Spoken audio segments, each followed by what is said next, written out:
Muy bien, el premier Pedro Cateriano retó hoy al ex ministro de Economía del gobierno aprista, Luis Carranza, a presentar pruebas ante el Ministerio Público sobre la presunta comisión de delito que habría en la compra de armas realizada por el gobierno.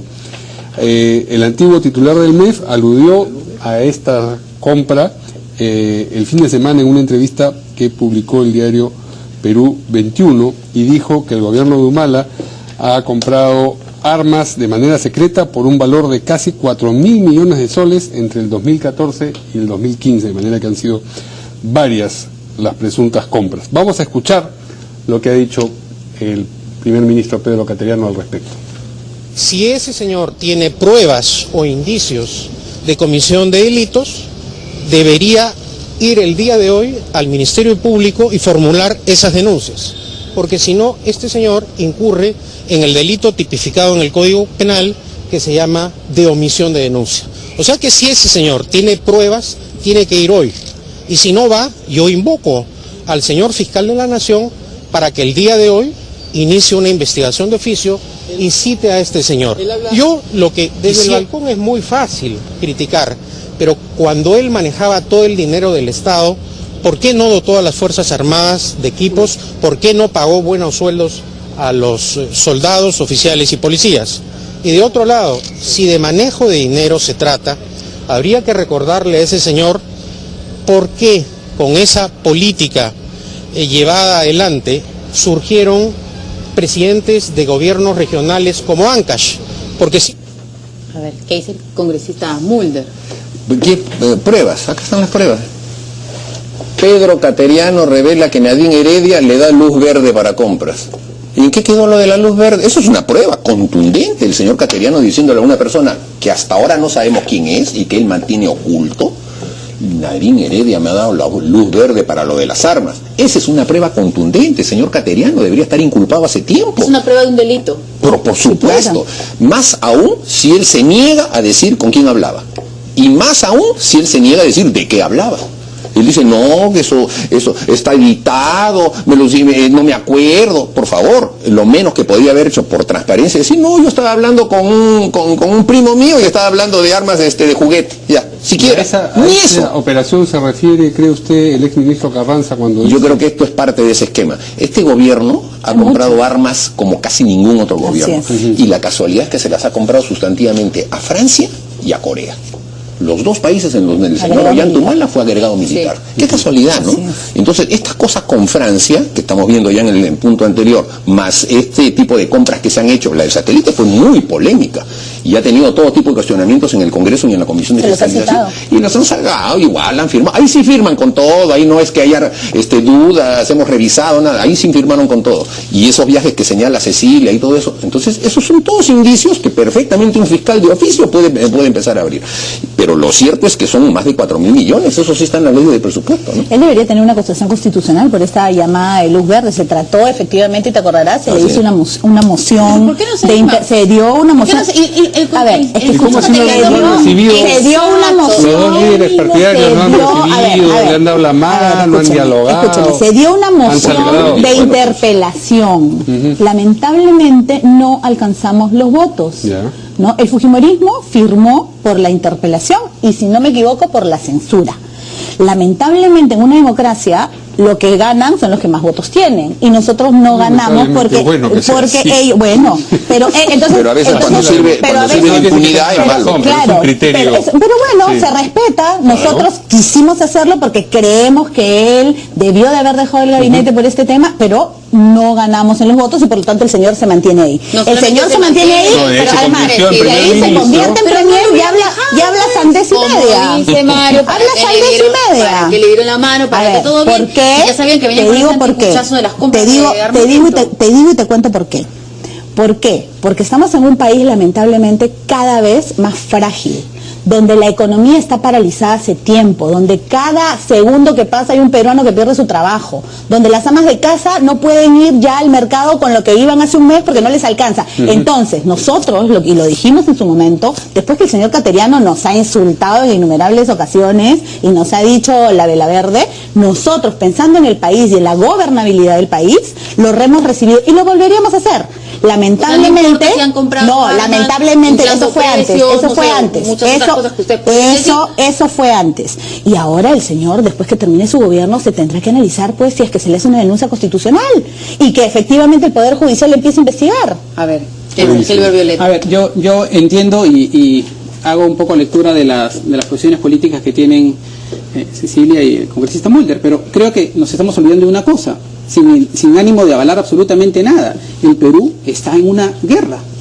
El Brain es una zona prácticamente liberada y los últimos gobiernos no han hecho sustancialmente nada importante para fortalecer el equipamiento militar, para fortalecer al ejército, a la marina y a las fuerzas armadas en general, y así es que nosotros no nos sonrojamos en lo más mínimo cuando un gobierno compra equipamiento militar.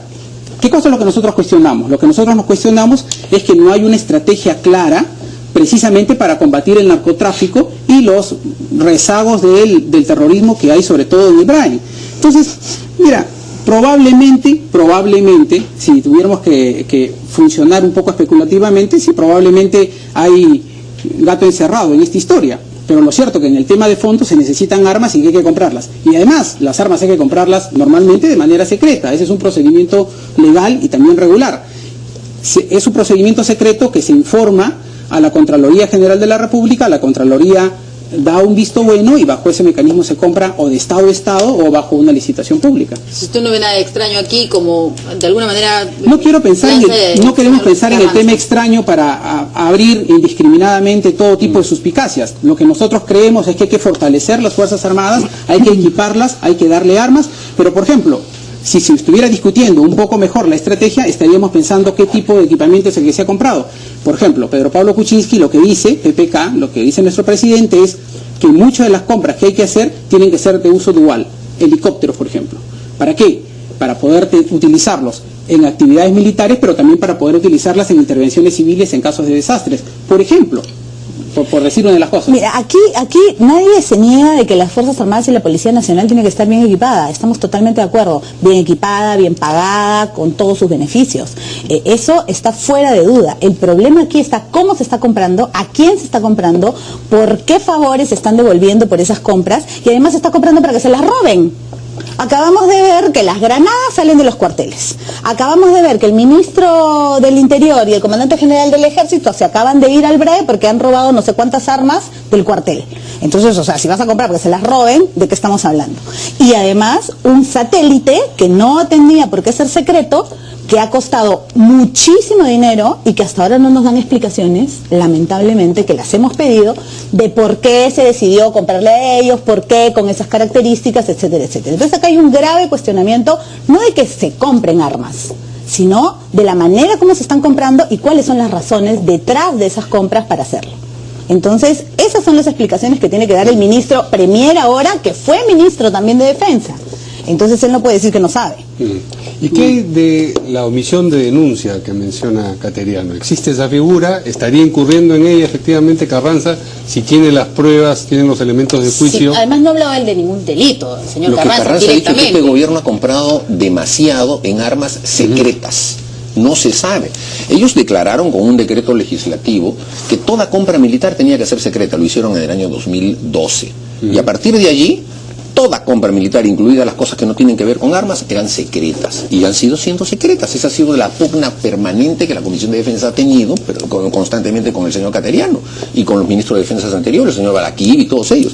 Ello demuestra que hasta que no digan en qué han gastado esa plata, y los peruanos no sabemos en qué han gastado porque está bajo el manto del secreto, tiene que haber una explicación, por lo menos, aunque sea en reserva, pero ni siquiera en reserva. Entonces, ¿por qué no puede haber una sospecha? Porque yo no le doy al gobierno ningún tipo de beneficio a la duda. Si ellos no quieren decir en qué han gastado y resulta que por poca información que tenemos han comprado aviones los KF-1, por ejemplo en Corea, en donde el que actuó de gestor de la venta de esos aviones, el hermano del presidente coreano, está preso por eso, está preso en Corea, el hermano del presidente de Corea está preso por haber vendido esos aviones. Y aquí, nada, no hay investigación, no hay nada. Y qué casualidad que dejaron de comprar los aviones tucanos que ya se habían firmado con el Brasil para comprar los aviones coreanos. Y eso fue un problema entre los dos países. Entonces se va a tener que saber tarde o temprano. Por eso es que hay una sospecha de que es un tema delictivo. Y simplemente para culminar sobre este tema, se ha incrementado de un año a otro 157% en armas. O sea, eso sin que haya una guerra, sin que haya cambiado, porque el tema del Braem lo tenemos desde hace tiempo. El tema de la delincuencia también. Entonces, ¿qué suceso especial ha ocurrido? No sé, a no ser que nos le hayamos declarado la guerra a alguien y no nos han informado. O sea, ¿qué suceso extraordinario ha ocurrido para que se incremente de un año a otro 157% la compra de armas? Bueno, es una guerra que venimos perdiendo, en la del Braem prácticamente, pero la otra cosa que no deben olvidar es que ustedes como congresistas pueden perfectamente en la Comisión de Defensa tener una sesión reservada, secreta, y que el ministro explique de esa manera se pueda saber, porque para eso ¿no es cierto? Es lo que nosotros estamos haciendo, y lamentablemente, como una vez más entre la gente del partido de gobierno y sus aliados no llegamos a los votos para poder traer y obligar a los ministros a darnos las explicaciones pertinentes, lamentablemente. Bueno, yo creo que ya va a cambiar eso, ¿no? Porque ya hemos logrado, por ejemplo, que la mesa directiva cambie de manos, y podemos lograr muchas cosas más ahora que ya tenemos los votos. Muy bien, tenemos que ir a una última pausa y regresamos con el cuarto.